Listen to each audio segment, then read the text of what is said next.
Good morning and welcome to our news bulletin, coming to you live from Warsaw on this Sunday morning. I'm Salia Strzemska. The key message from the coalition of the willing meeting in Kyiv on Saturday is that the Kremlin could face significant sanctions if it violates a ceasefire. For European leaders, German Chancellor Friedrich Merz, British Prime Minister Keir Starmer, French President Emmanuel Macron and Polish Prime Minister Donald Tusk visited the Ukrainian capital and met with Vladimir Zelensky to show a united front on a 30-day ceasefire deal to be proposed to Russia. Massive sanctions await the Kremlin in the event of a violation of a ceasefire. These are the takeaways of the Saturday meeting in Kyiv. For European leaders, German Chancellor Friedrich Merz, British Prime Minister Keir Starmer, French President Emmanuel Macron and Polish Prime Minister Donald Tusk visited the Ukrainian capital and met with Volodymyr Zelensky to show a united front on a 30-day ceasefire deal to be proposed to Russia. Ukraine is ready to move toward peace quickly and constructively. We accept the American proposal for a full and unconditional ceasefire. In fact, we ourselves are proposing it. Russia, as of now, is rejecting even that, even a ceasefire. And if they refuse something as basic as that, it means they don't want to end the war at all. Putin has, in the last few hours, sought to put conditions on a ceasefire. It's really important that we make clear an unconditional ceasefire is a ceasefire without conditions. The Ukrainian foreign minister shared the details of the meeting's aftermath. Following the coalition of the willing meeting in Kyiv, all five leaders had a fruitful call with Donald Trump, focused on peace efforts. Ukraine and all its allies are ready for a full unconditional ceasefire on land, air and at sea, for at least 30 days starting already on Monday. If Russia agrees and effective monitoring is ensured, a durable ceasefire and confidence-building measures can pave the way to peace negotiations. At a subsequent press conference, the leaders also reflected on the next steps.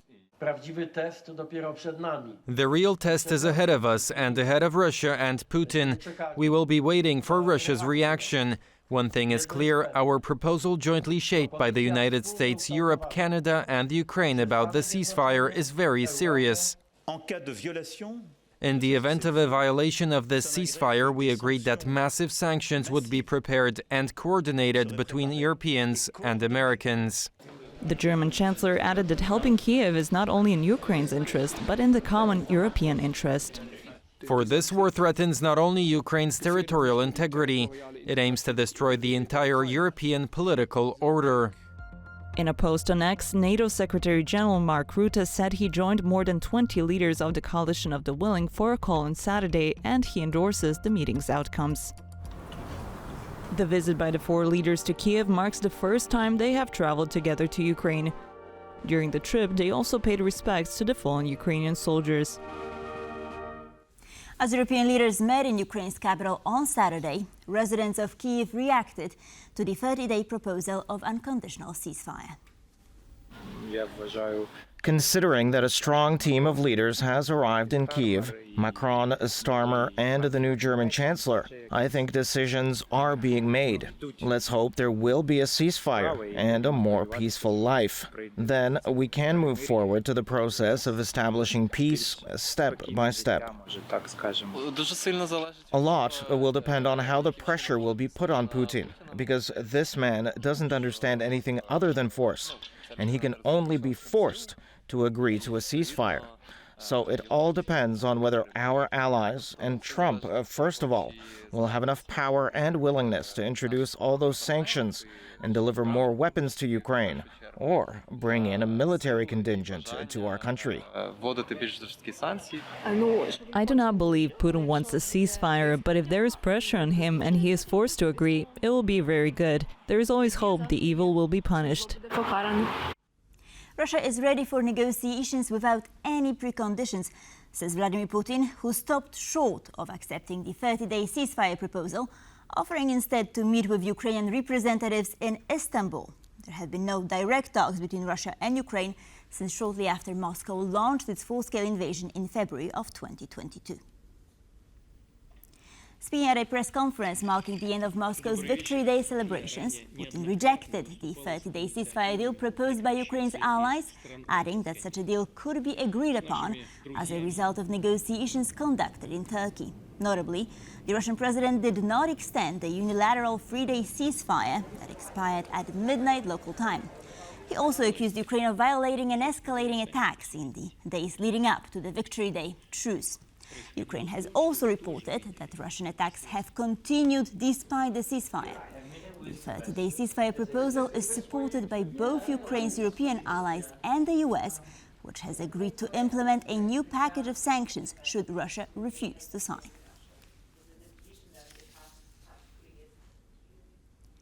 Russia and Ukraine must reach a ceasefire agreement in order for the US to, quote, move forward in negotiating an end to the full-scale war, US State Department spokesperson Tammy Bruce said on Saturday during a TV appearance. Bruce later summed up her comments with the following post on social media platform X. We will judge Russia by actions, not words. We've struck a deal with Ukraine for critical minerals and energy to fund their rebuilding. Now we need concrete proposals from both sides to end the conflict. Now the latest spat between Hungary and Ukraine. Although Hungary's Viktor Orban decided not to travel to Moscow, his government's alleged actions have led to serious tensions between Budapest and Kyiv. Ukrainian officials claim they have uncovered a Hungarian spy network operating in the country. This has led to both countries expelling 2 diplomats in a tit-for-tat move. Here's a report.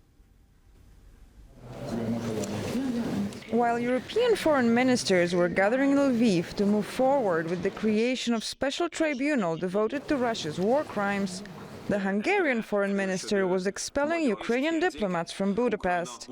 The reason? For the first time in the history of Ukraine, the security service has exposed a Hungarian military intelligence agent network that was carrying out espionage activities to the detriment of our state. 2 men were detained for allegedly gathering information on military activities, as well as studying the views of local population, specifically their potential reaction if Hungarian troops were to enter the region. The Ukrainian intelligence service SBU uncovered a network of Hungarian spies operating in the western region of Transcarpathia, where there is a significant Hungarian minority. Budapest has been attempting to sow division between them and Ukrainians, but so far to no avail. I've never heard about any significant secessionist movement among the Hungarian minority there. After Ukrainian services announced the detention of Hungarian spies, Budapest responded by downplaying the issue as, quote, Ukraine's anti-Hungarian propaganda. We will not tolerate such defamatory actions being launched continuously in Ukraine against Hungary, against the Hungarian people. That is why we expelled 2 spies from Hungary, working under diplomatic cover at the Ukrainian embassy in Budapest. And naturally, Kyiv responded similarly. 2 Hungarian diplomats must leave our country within 48 hours. Something that would be coming from a friendly country, but more from a hostile country. And for a country at war, such an escalation is an existential threat. Precedented that Hungary is undertaking work which is done by the Russian intelligence service. For TVP World, Natalia Komarov. Albania is going to the polls today. The Balkan country will choose its next parliament amidst a campaign centered around European integration, corruption and lack of trust towards politicians. Aisha Baci has this report. 12 years in power, 3 consecutive terms, and now Albanian Prime Minister Edi Rama is campaigning for a 4th. His message: stability, modernization and EU integration. We have a passport to travel to Europe, same like the Japanese travel to Europe. But we don't have a passport to live as equal citizens. Today, we are at the front door of Europe, and that door is now open for us. Since 2010, the Council of the European Union approved visa-free travel to the EU for citizens of Albania. And since 2022, EU accession negotiations have started, even though the country was given candidate status in 2014. We must see this election in the lens of EU integration and what it means for Albania. The incumbent Edi Rama's Socialist Party is leading the polls, followed by the main opposition Democratic Party of Albania. Yet public trust in politics is waning. These elections will not bring anything. People will continue to leave the country. I think the most problem for Albania there are corruption. If laws are followed, then all good, because we are not missing laws, but they don't respect them.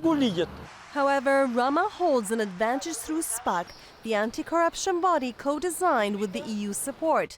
It's indicted ministers, mayors, and even opposition leaders. For some, it's a proof of accountability. For others, it's a political weapon. The lobbying is to present to the new administration the truth about what happened in this country. The elections will echo in Kosovo and North Macedonia, where ethnic Albanian communities watch closely and will be able to vote for the first time. While Rama insists on regional cooperation, opposition forces have flirted with nationalistic rhetoric.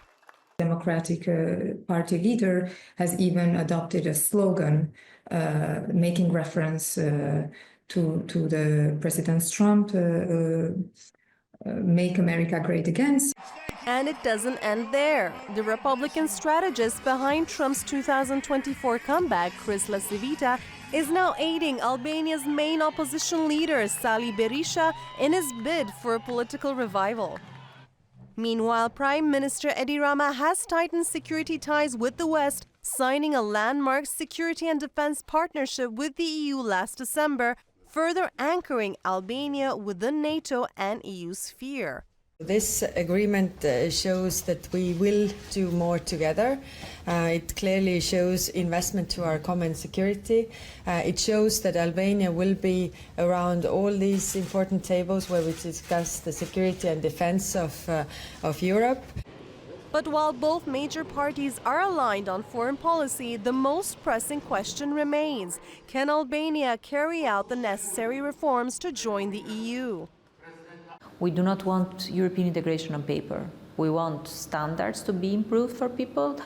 On May 11th, Albania's 2025 elections will shape more than a parliament. They'll shape the pace of EU enlargement, the cohesion of NATO's southeast flank, and the future of a region long caught between reform and regression. For TVP World, I'm Aisha Badja. Northern Romania is experiencing issues with housing. However, the troubled home seekers are not humans, but storks. This year, more families of storks have arrived in Romania than last year, and they're struggling to find room for themselves on electricity poles. There's not enough space for all of the birds to put their nests and build them the right way to raise their young. The branches of the storks try to attach to electricity poles are easily knocked down by a breeze. Over the last few years, a distribution company has installed nesting baskets in the area. With the increase in storks, there are not enough of them, but new supports are under construction.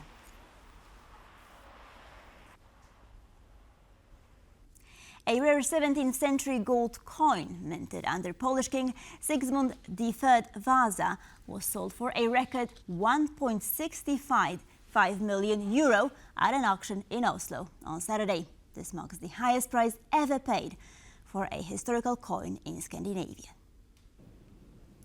The coin minted in Bydgoszcz in 1621 was issued to commemorate the Polish-Lithuanian Commonwealth's victory over the Ottoman Empire at the Battle of Chocim. The victory, led by Hetman Jan Karol Chodkiewicz with the support of the Zaporizhian Cossacks, halted the advance of Sultan Osman II and his forces. Struck from nearly 350 grams of gold, the coin was the most valuable coin minted by the Polish crown in the early modern era. Only 17 such coins are known to exist today, 10 of which are in private collections.